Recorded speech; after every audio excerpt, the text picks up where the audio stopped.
अच्छा जरा सोचिए, आपकी कलाई पर जो घड़ी है और वो बड़ी सी मशीन जो मौसम का हाल बताती है, इन दोनों में क्या कॉमन है? ये दोनों ही कंप्यूटर है ना कमाल की बात। जब हम कंप्यूटर शब्द सुनते हैं तो ज्यादातर हमारे दिमाग में बस एक डेस्कटॉप या लैपटॉप की तस्वीर आती है, पर सच तो ये है कि ये शब्द अपने आप में मशीनों की एक पूरी दुनिया समेटे हुए है। तो चलिए आज इसी दुनिया की एक छोटी सी सैर करते हैं। ईमानदारी से सोचिए, जैसे ही कोई कंप्यूटर कहता है, दिमाग में पहली तस्वीर किसकी बनती है? शायद एक स्क्रीन, एक कीबोर्ड, मतलब एक डेस्कटॉप या लैपटॉप। सही कहा ना? हम में से ज्यादातर लोग असल में यही सोचते हैं, पर ये तो कहानी का बस एक छोटा सा हिस्सा है। हमारी स्मार्ट वॉच से लेकर वो बड़ी बड़ी मशीनें जो तूफान आने की भविष्यवाणी करती हैं, वो सब के सब कंप्यूटर्स हैं। तो सवाल ये है कि इतने सारे अलग अलग तरह के कंप्यूटर्स को समझें कैसे? सबसे अच्छा तरीका है कि हम इन्हें कुछ ग्रुप्स या श्रेणियों में बांटकर देखें। चलिए शुरू करते हैं। तो सबसे पहला क्लासिफिकेशन, और सबसे जरूरी भी, हम इन्हें इस आधार पर बांटेंगे कि ये सोचते कैसे हैं, मतलब ये जानकारी को, इंफॉर्मेशन को प्रोसेस कैसे करते हैं। ये है हमारा पहला तरीका, कार्य पद्धति के आधार पर। यहाँ पर मोटे तौर पर दो तरह के कंप्यूटर होते हैं। एक तरफ है एनालॉग कंप्यूटर, ये उन चीजों को मापते हैं जो लगातार बदलती रहती हैं, जैसे तापमान या गाड़ी की स्पीड या फिर दबाव। दूसरी तरफ है डिजिटल कंप्यूटर, जिन्हें हम सब अच्छी तरह जानते हैं।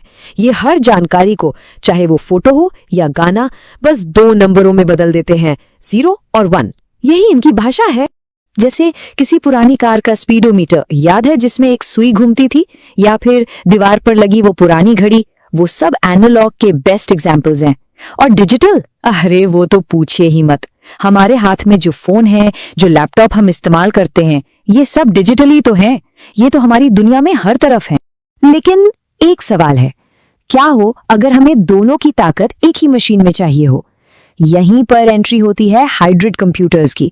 जैसा कि नाम से ही पता चल रहा है, ये एनालॉग और डिजिटल दोनों दुनिया की सबसे अच्छी चीजों का एक मिक्सचर है। और ये हाइब्रिड सिस्टम्स बहुत बहुत जरूरी हैं, खासकर मेडिकल की दुनिया में। कभी ईसीजी मशीन देखी है? वो हमारे दिल की धड़कन को, जो कि एक एनालॉग सिग्नल है, उसे मापती है और फिर उसे एक डिजिटल स्क्रीन पर ग्राफ की तरह दिखा देती है। इससे डॉक्टरों को समझने में आसानी होती है ना कमाल? तो ठीक है, ये तो हो गया कि ये काम कैसे करते हैं। अब आते हैं दूसरे क्लासिफिकेशन पर, और वो है साइज के आधार पर, मतलब ये कितने बड़े हैं और इनकी कैपेसिटी कितनी है। तो हमारा अगला वर्गीकरण है आकार और क्षमता के आधार पर। तो साइज की बात करें तो सबसे पहले आते हैं इस दुनिया के बाहुबली, यानी कि सुपर कंप्यूटर्स। ये स्पीड और पावर के असली बादशाह हैं। सोचिए, कल मौसम कैसा रहेगा, इसकी एकदम सटीक भविष्यवाणी करना, या फिर स्पेस के बड़े बड़े रहस्यों को सुलझाना, ये सारे काम इन्हीं के लिए बने हैं। और गर्व की बात है कि भारत का अपना सुपर कंप्यूटर परम इसी का एक शानदार उदाहरण है।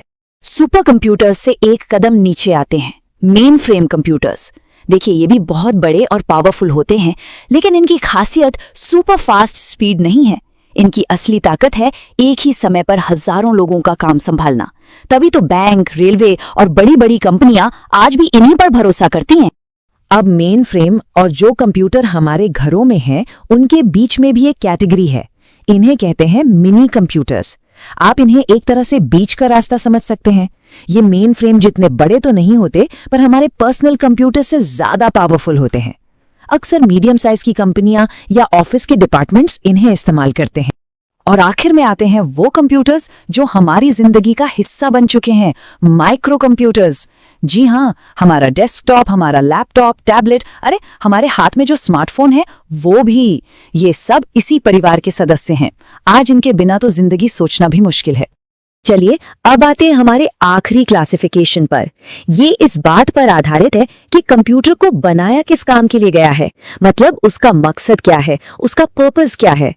तो इस हिसाब से भी दो तरह के कंप्यूटर होते हैं। एक होते हैं जनरल पर्पस कंप्यूटर, मतलब जैक ऑफ ऑल ट्रेड्स, जैसे हमारा पर्सनल कंप्यूटर। इस पर हम गेम भी खेल सकते हैं, मूवी भी देख सकते हैं और अपना ऑफिस का काम भी कर सकते हैं। और दूसरे होते हैं स्पेशल पर्पस कंप्यूटर। जैसा कि नाम से ही जाहिर है, ये किसी एक और सिर्फ एक खास काम को करने के लिए ही बनाए जाते हैं। और मजे की बात यह है कि हम हर रोज इन स्पेशल पर्पस कंप्यूटर्स का इस्तेमाल करते हैं, पर शायद कभी इस तरह सोचते नहीं। एटीएम मशीन के बारे में सोचिए, वो सिर्फ एक ही काम करती है, पैसे देना। या घर की वॉशिंग मशीन, उसका भी एक ही काम है, कपड़े धोना। ये एक काम के एक्सपर्ट होते हैं और अपना काम परफेक्ट तरीके से करते हैं। तो इन सब बातों का निचोड़ क्या निकला? बहुत सिंपल है, हर काम के लिए एक सही तरह का कंप्यूटर बना हुआ है। तो चलिए एक फटाफट रिकैप करते हैं। हमने कंप्यूटर्स को 3 अलग अलग नजरियों से देखा। पहला, वो काम कैसे करते हैं, एनालॉग हैं, डिजिटल हैं या दोनों का मिक्सचर, हाइब्रिड हैं। दूसरा, उनका साइज क्या है, बहुत बड़े सुपर कंप्यूटर से लेकर हमारी जेब में फिट होने वाले माइक्रो कंप्यूटर तक। और तीसरा, उनका मकसद क्या है, क्या वो हर तरह का काम कर सकते हैं या फिर किसी एक खास काम के लिए बने हैं। तो अगली बार जब आप किसी कंप्यूटर के बारे में सोचें तो याद रखिएगा, चाहे वो स्पेस के रहस्य सुलझा रहा हो या बस हमारे कपड़े धो रहा हो, हर एक कंप्यूटर, चाहे वो कितना भी बड़ा हो या छोटा, हमारी इस मॉडर्न दुनिया की तस्वीर को पूरा करने वाला एक बेहद जरूरी हिस्सा है। अब जब ये सब जान गए हैं तो जरा अपने आसपास नजर दौड़ाइए। क्या अब कोई ऐसी मशीन दिख रही है जिसे आज से पहले आपने कभी कंप्यूटर की नजर से देखा ही नहीं था? मुझे यकीन है अब आप उसे एक बिल्कुल नई नजर से देखेंगे।